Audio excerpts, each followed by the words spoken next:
આવતીકાલે 22 જૂન 2026 સોમવારના દિવસે શેર બજારનું સત્ર શરૂ થશે।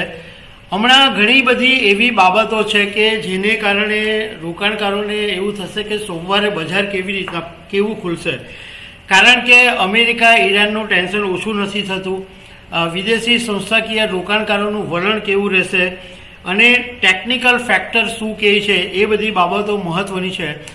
અને બીજું એક મહત્વની બાબત એ છે કે આવતા સપ્તાહની અંદર શેર બજાર 4 જ દિવસ કામ કરવાનું છે, કારણ કે 26મી જૂનના દિવસે મોહરમના દિવસે શેર બજાર બંધ રહેશે।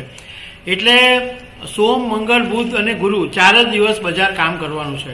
તો આવતા સોમવારથી બજારના 5 એવા ફેક્ટર છે કે જે નક્કી કરશે કે શેર બજારની ચાલ કેવી રહેશે। તો આના વિશે હું તમારી સાથે વાત કરીશ। મારું નામ રાજેશ શાહ છે અને તમે જોઈ રહ્યા છો ગુજરાતના સૌથી મોટા ડિજિટલ ન્યૂઝ પ્લેટફોર્મ ખબરછે.com। છેલ્લા કેટલાક વખતથી જોઈએ તો એમ લાગે કે શેર બજારની અંદર થોડો સુધારો આવી રહ્યો છે। હમણાં થોડાક દિવસો પહેલાં બજાર સારું એવું વધ્યું પણ ખરું। હવે 5 ફેક્ટરમાંથી પહેલું ફેક્ટર એ છે કે અમેરિકા અને ઈરાનનું જે ટેન્શન છે એમાં 60 દિવસ સીઝફાયર પર સંમતિ તો બની છે, પરંતુ તણાવ હજુ ફરી વધી રહ્યો છે, કારણ કે ઇઝરાયલ આડું થયું છે અને ટ્રમ્પ પણ એવા બધા નિવેદનો આપે છે, એટલે એવી ખબર નથી પડતી કે આ ઈરાન અને અમેરિકાનું ટેન્શન ખરેખર ઓછું થઈ ગયું છે ખરું। એટલે હવે સોમવાર સુધીમાં પાછા સવારે શું સમાચાર આવે એની ઉપર એક બજારનો આધાર રહેશે અને આખા વીકમાં પણ એ ફેક્ટર ઇફેક્ટ કરશે। બીજું કારણ એ છે કે શુક્રવારે આઈટી શેરોની અંદર કડાકો બોલી ગયો હતો, કારણ કે અમેરિકાની કન્સલ્ટિંગ કંપની એક્સેન્ચરે પોતાનો જે રેવન્યુ ગ્રોથ છે એની ધારણાની અંદર ઘટાડો કર્યો અને એવામાં આગામી ત્રિમાસિક ગાળાની અંદર ભારતીય આઈટી કંપનીઓ છે એમના આવકમાં ઘટાડાની સંભાવના વ્યક્ત કરવામાં આવી રહી છે। તો સોમવાર પછી પણ આઈટી શેરો તૂટી શકે છે એવું શેર બજારના જાણકારોનું માનવું છે। ત્રીજો મુદ્દો એ છે કે વિદેશી સંસ્થાકીય રોકાણકારોનું વલણ બદલાયું છે। છેલ્લા કેટલાક સમયથી નેટ સેલર રહેતી વિદેશી સંસ્થાકીય રોકાણકારો હવે ભારતીય શેર બજારની અંદર ખરીદવા આવી રહી છે અને હવે ગયા સપ્તાહની અંદર જ એફઆઈઆઈએ 3400 કરોડ રૂપિયાના શેર ખરીદ્યા।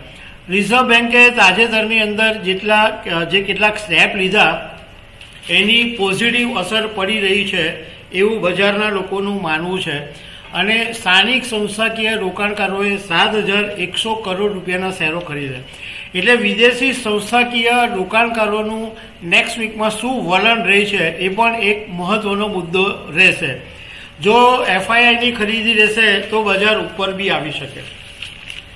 ચોથો મુદ્દો એ છે કે અત્યારે રિઝર્વ બેન્કે જે પગલાં લીધા એને કારણે ભારતીય રૂપિયો હમણાં સ્થિર છે।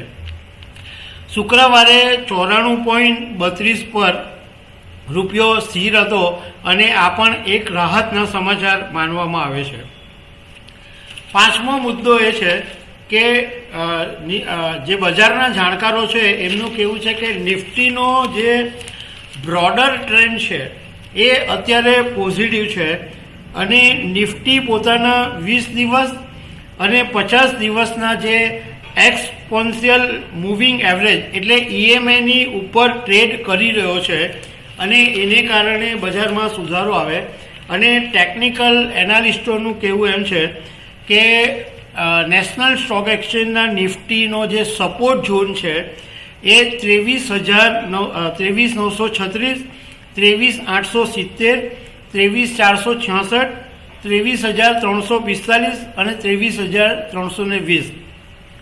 સપોર્ટ ઝોનનો મતલબ એમ છે કે આ લેવલ ઉપર જો ઇન્ડેક્સ આવે તો એ ઇન્ડેક્સમાં સપોર્ટ આવી જાય એટલે ખરીદી થોડીક આવી જાય અને જે ઇન્ડેક્સ છે એ થોડો ઘટતો અટકી જાય। રેઝિસ્ટન્સ લેવલ બાબતે ટેકનિકલ એક્સપર્ટનું કહેવું એમ છે કે 24,140, 24,382 24,450 24,480 24,535 અને 24,646 આ રેઝિસ્ટન્ટ ઝોન છે. એટલે આ રેઝિસ્ટન્ટ ઝોનનો મતલબ એમ છે કે આ લેવલ પર પહોંચે એ પછી હર્ડલ આવી શકે, એટલે એની અંદર સમસ્યા આવી શકે. તો આ 5 કરોડો નક્કી કરશે કે આગામી વીક અને સોમવારે બજાર કેવું ખુલશે એની પર આધાર છે. અહીંયા ખબર છે .com તરફથી અમે એક સ્પષ્ટતા કરી દેવા માંગીએ છીએ કે આ સમાચાર શેર કરવા જરૂરી હતા, પરંતુ જો તમે શેર બજારમાં રોકાણ કરવા માંગતા હો તો તમારા રોકાણકારોની સલાહ મુજબ જ તમારે રોકાણ કરવું જોઈએ. તો દર્શક મિત્રો, આવા અનેક અપડેટની સાથે અમે તમને મળતા રહીશું. આભાર.